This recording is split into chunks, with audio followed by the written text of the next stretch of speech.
교통사고가 발생하면 제가 가장 많이 받는 질문 중 하나가 현재 제 상황에서 자동차 사고 합의금을 얼마나 받을 수 있나요? 입니다. 많은 분들이 인터넷을 보다 보면 교통사고 보상으로 얼마를 받았다라는 내용을 보시면서 본인도 그와 비슷하게 받을 수 있을 거라고 생각하시는데요. 사실 자동차 사고 보상은 그렇게 일률적이지가 않습니다. 예를 들어 같은 비골골절, 즉 발목 골절이라 하더라도 골절이 발생한 뼈의 위치와 손상 정도, 수술 여부, 재활 이후의 후유증, 직업 등에 따라 자동차 사고 합의금이 크게 달라지게 되는데요. 오늘은 실제 발목 골절 중 비골골절이 발생하신 환자분의 사례를 살펴보겠습니다. 초기 보험사가 조기 합의 금액으로 1,200만 원을 제안했지만 제가 손해사정을 진행한 후 최종적으로 2,500만 원이 지급된 사례입니다. 이번 환자분께서는 자전거를 타고 신호를 대기하시던 중 신호를 위반한 차량과 충돌하는 사고가 발생하셨습니다.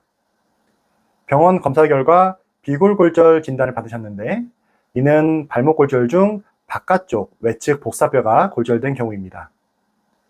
환자분께서는 수술적 치료를 받으시고 입원 중에 계셨지만 가족분들이 해외에 있어 본인 역시 2달 이내에 해외로 출국을 해야 하는 상황이셨습니다. 이에 보험사 보상 담당자는 이러한 사정을 알고 조기 합의를 제안했는데요. 핀 제거 비용 등 향후 치료비를 포함하여 1,200만 원을 지급하겠다는 내용이었습니다. 하지만 환자분께서는 몸도 완전히 회복되지 않았는데 이 금액이 과연 적절한지 의문이 들었고 손해사정사를 알아보게 되셨다고 하네요. 이러한 자동차 사고 보상을 진행할 때 조기 합의가 나쁜 것은 아닙니다. 염좌나 타박상처럼 2주에서 3주 정도의 비교적 경미한 부상의 경우엔 실제로 조기 합의를 진행하는 경우가 상당히 많습니다. 이는 경미한 부상의 경우 보상 적용 항목이 치료비와 부상급수에 따른 위자료 정도이기 때문에 추가적인 입증이 필요 없는 경우가 많기 때문입니다. 하지만 비골골절과 같은 발목골절로 수술이 필요하거나 후유증의 가능성이 높은 부상은 몸의 호전 상태를 어느 정도 확인한 뒤에 자동차 사고 합의금을 고려하는 것이 좋습니다. 만약 환자에게 후유증이 남게 된다면 그게 어느 정도인지, 얼마나 지속되는지 등을 고려하여 피해자가 업무 활동을 할 때 영향을 받게 되는 부분을 검토해야 하며 위자료의 크기 또한 바뀌어야 하기 때문입니다.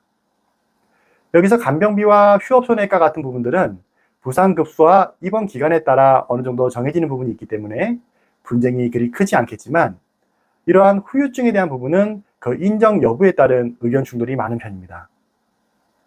이번 환자분의 경우 의무 기록을 살펴보니 복사뼈 골절의 모양이 관절면까지 침범한 것을 확인할 수 있었는데요.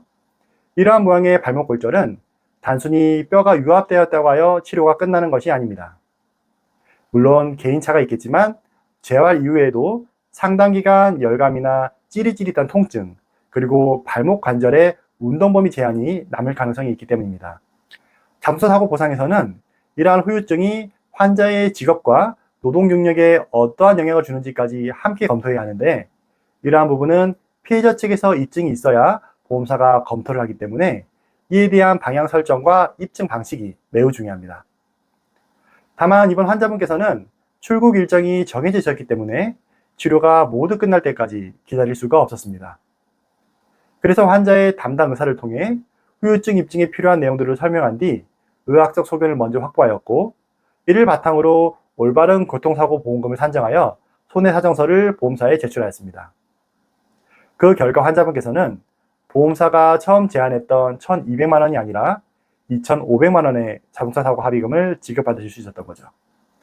오늘 사례에서 중요한 것은 같은 비골골절임에도 왜 이러한 차이가 발생했는지를 이해하는 것입니다. 자동차 사고 합의금은 치료기간만으로 결정되는 것이 아니라 진단명, 후유증, 향후 치료의 필요성, 직업, 과실 비율 등 여러 요소를 복합적으로 검토하여 산정하게 됩니다. 여기서 이러한 각 보상 요소들을 피해자 측에서 얼마나 잘 입증하냐에 따라 결과가 달라지게 되는 거죠. 때문에 발목 골절처럼 관절 부위에 인접한 골절은 성급하게 합의를 진행하시는 것보다는 후유증에 대한 검토가 충분히 이루어진 뒤 교통사고 보상을 진행하는 것이 중요합니다. 그리고 오늘 말씀드린 비골골절은 자동차 사고 보험금과는 별도로 개인적으로 가입한 상해 후유장애 보험금의 지급도 검토해 볼 수 있습니다. 이 부분은 제가 이전 영상에서 자세히 설명드렸었는데 영상 끝부분에 링크로 남겨드리겠습니다. 그럼 다음 영상에서 찾아뵙겠습니다. 감사합니다.